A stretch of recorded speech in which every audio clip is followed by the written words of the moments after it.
Hi guys, welcome back to new video. आज की video में हम लोग बात करने वाले हैं नेपाली स्टूडेंट्स के पर्सपेक्टिव से। और वो स्कॉलरशिप की जो नोटिस आई है आज ही, जो second matching list scholarship students के लिए जो आया था डिफरेंट प्रोग्राम में, MBBS, BDS, BSc nursing, BNS, pharmacy, optometry, ये सारे का जो आया है उस पर भी चर्चा करेंगे। उसके साथ साथ हम लोग पहले एक बात करते हैं, MSc की जो नोटिस कल ही आया था MD, DM, MCH को जो रिलेटेड था स्पेशलिटी फील्ड में उन पर। और देखिए जी, इसमें है आपकी ओपन हाउस मैचिंग के लिए दिया गया है रैपअप जो राउंड होता है, रैपअप, उसमें रैपअप मैचिंग के लिए। तो इसमें जो भी डॉक्टर साहब लोग हैं DM, MCH, NBS, SS के लिए जो है उन लोग के लिए नोटिस है।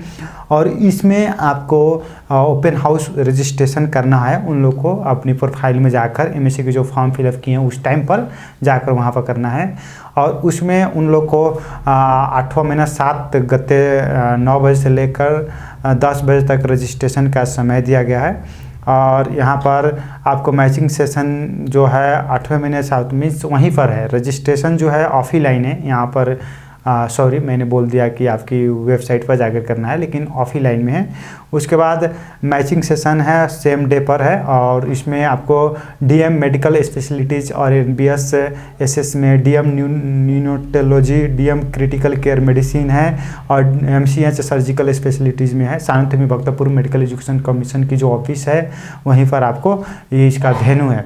और इसमें आप देख सकते हैं कि इसमें सारी चीज़ जो आपको है नोटिस में अपलोडेड किया गया है।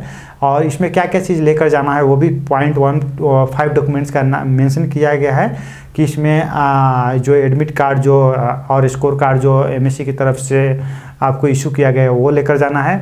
प्लस आपकी ओरिजिनल सिटीजनशिप लेकर जाना है। विशेषता का काउंसलिंग जो डालता सकल प्रमाण पत्र लेकर जाना है। और आपको कहने मतलब कि MD की मार्कशीट एंड करैक्टर सर्टिफिकेट लेकर जाना है, ट्रांसफ़र सर्टिफिकेट। और उसके बाद सक्षमता को मीन्स अगर आपको मीन्स इक्विवेलेंट अगर की ज़रूरत है तो उसको भी लेकर जाना है, यहाँ पर मेंशन किया गया है।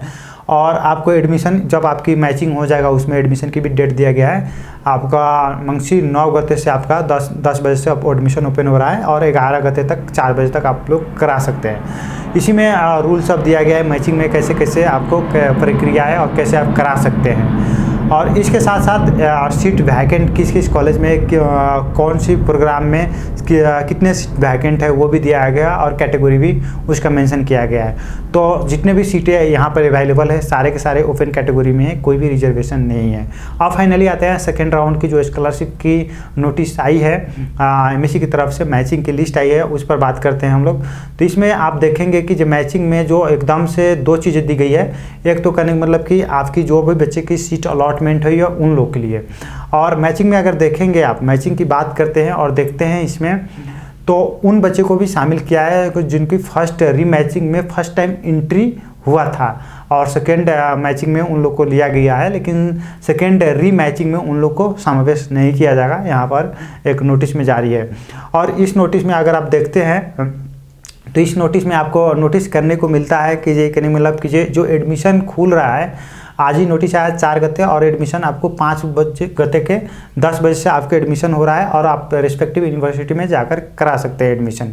और एडमिशन क्लोज आपको 10 गते हो रहा है 4 बजे। आप रिस्पेक्टिव यूनिवर्सिटी की भी नोटिस फ्लो कर कराना पड़ेगा, क्योंकि यूनिवर्सिटी में पहले थोड़ा हो जाता है और आपको MSc के पास थोड़ा लेट से प्रोफाइल खुला रहता है। अब इसमें दिया गया है कि जो कैसे सिलेक्शन हुआ उसके पर बात करें तो जो rules existing rules regulation policy था और जो एकेडमिक कैलेंडर पब्लिश किया गया था कि कब कब आने वाला है सेकेंड जो स्कॉलरशिप के लिए मैचिंग सब, उसके जैसे कि 2081 6वां महीना 8 गते को पब्लिश हुआ था, उसके हिसाब से मैचिंग प्रोसेस प्रोसीड हो रहा है।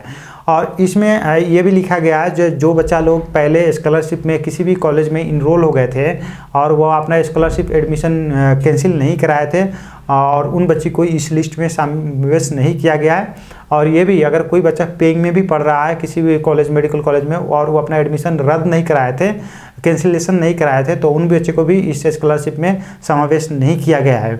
और उसके साथ साथ ये भी है कि किसी फॉरेन का स्टडी के लिए कोई स्कॉलरशिप हो या पेइंग हो, उसके लिए भी आपको एलिजिबिलिटी अगर मेडिकल एजुकेशन कमीशन से निकाल लिए हैं तो उस में भी आपको समावेश नहीं कराया गया है इस लिस्ट में।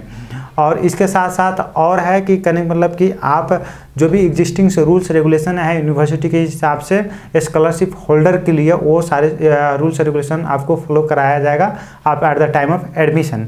ये सारी चीज़ आपको यहाँ मेंशन किया गया है। और एडमिशन की प्रोसीजर भी क्या बताया गया है कि आप अपने यूनिवर्सिटी के जो भी रूल्स एग्जिस्टिंग रूल्स रेगुलेशन है उसके हिसाब से आप एडमिशन करा सकते हैं। और इसमें ये भी एक मेंशन पॉइंट है कि जो बच्चे का फर्स्ट सेकेंड मैचिंग लिस्ट में फर्स्ट टाइम नाम एंट्री हुआ है, उन बच्चे को रीमैचिंग में भी अपग्रेडेशन का मौका मिलेगा, इसमें ये लिखा है। और ये भी एक बात मेंशन है कि जो बच्चे को सेकेंड रीमैचिंग में सेकेंड मैचिंग में नाम नहीं आया है, लेकिन अगर सीट वैकेंट होता है तो न्यू एंट्री भी हो सकता है सेकेंड रीमैचिंग में, ये भी चीज़ को मेंशन किया गया है यहाँ पर। और बाकी डिटेल जो सेकेंड रीमैचिंग जो आने वाला है वो कहने का मतलब कि आपको 14 गते को लिस्ट पब्लिश होगा, और सेकेंड मैचिंग रीमैचिंग का जो एडमिशन ओपन होगा 16 गते से होगा और 18 गते तक चलेगा। तो जो भी संभावित बच्चे हैं जिनको भी लगता है कि मेरा ये नाम आ जाएगा, मुझे मिल सकता है सेकेंडरी मैचिंग में, वो बच्चे भी प्रिपेयर्ड होकर रहे और अपना डॉक्यूमेंट सब रेडी रखे ताकि एडमिशन करा पाए। और देख सकते हैं कि बहुत सारे सीटें बीडीएस में भी खाली है, सेकेंडरी में मिला है BSc MLT, nursing, BSc midwifery, BNS, इस तरह की जो प्रोग्राम है। लेकिन एमबीबीएस में आपको कमी देखने को मिलेगा। यहाँ पर बीएससी नर्सिंग बीडीएस काफ़ी ज़्यादा, बीएससी नर्सिंग बीडीएस, बीपीएच, उसके बाद बीएनएस, उसके बाद आप देखेंगे बी ऑप्टोमेट्री, उसके बाद आपको बीएमएस, बीएनएस, ये सारे चीज़ को बीपीएच, और आपको एमबीबीएस में तो ऑलमोस्ट नाई के बराबर है। और उसके बाद आपका BSc nursing, BPH, BNS, BPharm, BPH, सारे बीपीएच ही आ रहा है यहाँ पर। आप अपना नाम इसमें लिस्ट में सर्च कर सकते हैं, लेकिन सर्चेबल पीडीएफ ना होने के बावजूद से आपको अपनी नाम और अपनी प्रोग्राम के हिसाब से देखना पड़ेगा। बीएससी एमएलटी, बीएससी नर्सिंग और एमबीबीएस तो मैंने अभी तक नहीं देखा एक भी। आप देखिए अगर एमबीबीएस है Nepal Army Institute of Health Sciences, और Nepal Army Institute of Health Sciences सिर्फ आ रहा है। Nepal Army Institute of Health Sciences में ही सिर्फ एमबीबीएस के सीटें हमने देखा। बाकी किसी भी मेडिकल कॉलेज में एमबीबीएस की सेकेंड मैचिंग में भी स्कॉलरशिप में सीटें मैंने नहीं देखा। अगर आपने देखा हो नेपाल आर्मी के अलावा तो आप मेंशन कमेंट में ज़रूर मेंशन करें। और once again congratulation to all the selected candidates who have been selected in second round of counseling for scholarship through MSc and in different programs for different medical colleges, and hope your future will be bright with your career. See you soon in next video. Take care. Have a good day.